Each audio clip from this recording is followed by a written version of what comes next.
Tapi bagaimana nih ihsan kita dalam kemudian menanggapi hukum tentang kurban tersebut? Betul bahwa kurban itu sunnah muakkadah bagi yang mampu atau bahkan wajib bagi yang mampu ini tentunya kalau kita kemudian introspeksi diri kita, apakah kita kemudian benar-benar tidak mampu sampai kemudian tidak mau berkorban pada tahun ini, gitu ya? Allah mengatakan, balil insanu ala nafsihi basira walau alqa ma'adzira. Bahkan manusia itu adalah paling paham dengan kondisi dirinya meskipun dia mengungkapkan berbagai macam alasan. Jadi betul sunnah muakkadah, betul mungkin adalah bagi yang mampu. Tetapi kategori mampu yang seperti apa nih?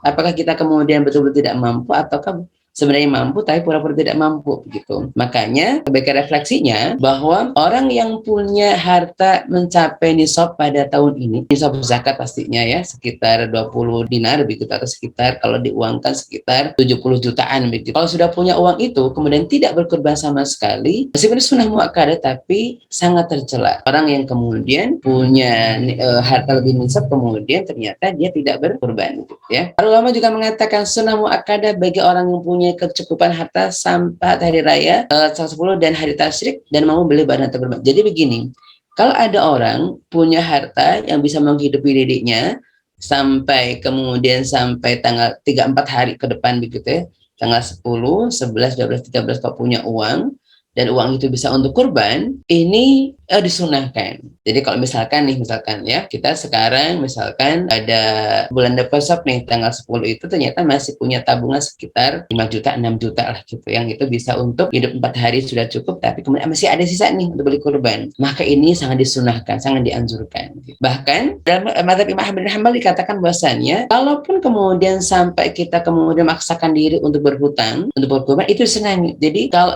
hukum hutang yang nggak disenangi begitu ya, kemudian tapi untuk hutang kurban ini adalah termasuk hutang yang disenangi. Makanya memang ini kita refleksi diri kita. Kalau kita kemudian ternyata kita merasa tidak mampu misalkan ya, nggak punya tabungan sampai sekian gitu, tapi ketika kita lihat kalau kita bisa mampu mencicil perabotan rumah tangga kita begitu, mungkin televisi kita, HP kita segala macam, kenapa kita tidak bisa mencicil untuk kurban kita? Artinya apa? Artinya bahwa betul memang hukumnya sunnah muakkadah, tapi ihsan kita adalah bagaimana kita kemudian mengukur diri kita masing-masing. Betulkah kita benar-benar tidak mampu atau memang tidak memampukan diri kita? Karena beda ya. Ketika Allah mengatakan fattaqullaha mastata'tum, bertakwalah kalian kepada Allah Ta'ala. Sudah kemampuan kalian itu adalah harusnya adalah memaksimalkan kemampuan kita, bukan menggunakan batas minimalnya. Karena apa? Kalau batas minimal, nggak ada, selesai begitu. Tapi kalau maksimalkan, seperti kalau kita hidup dunia begitu ya, kalau kita memang nggak punya kendaraan, pengen punya kendaraan, nggak punya rumah, pengen punya rumah, nggak punya TV, pengen punya TV, nggak punya HP, pengen punya HP, segala macam. Kenapa kita ada kemudian nggak bisa kurban, pengen berkurban? Artinya minimal ada usaha deh, meskipun mungkin kalau nggak mau hutang, oke deh, minimal adalah menabung dari awal gitu. Sehingga emang mimpi kita, mau niat kita bisa tercapai dengan baik.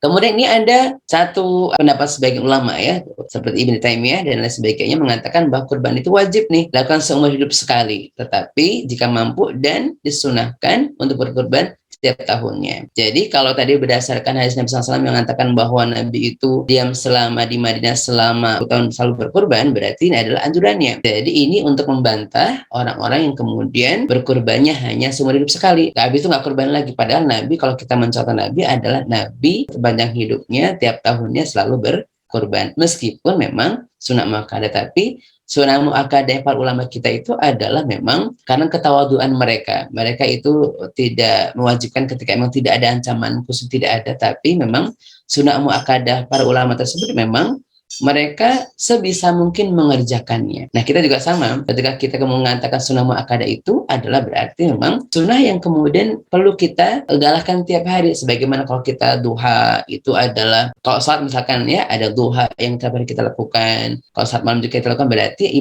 ibadah yang menyembelih itu berarti tiap tahun nih kita lakukan. Toh juga tidak setiap hari kita berkurban, tapi hanya setahun sekali. Itu pun kalau jika dibandingkan dengan mungkin perabotan rumah tangga kita, mungkin lebih lebih murah kurbannya akan kita lakukan itu. Jadi untuk ihsan dalam hukum itu adalah bukan sekedar hukum hitam putih, tidak, lebih kepada bahwa kita kemudian apakah sudah memaksimalkan diri kita untuk kemudian menjadi orang yang mau berbuat atau tidak. Karena kadang-kadang kita biasa urusan dunia bisa memaksimalkan, tapi urusan akhirat malah kadang-kadang tidak mampu memaksimalkan diri kita.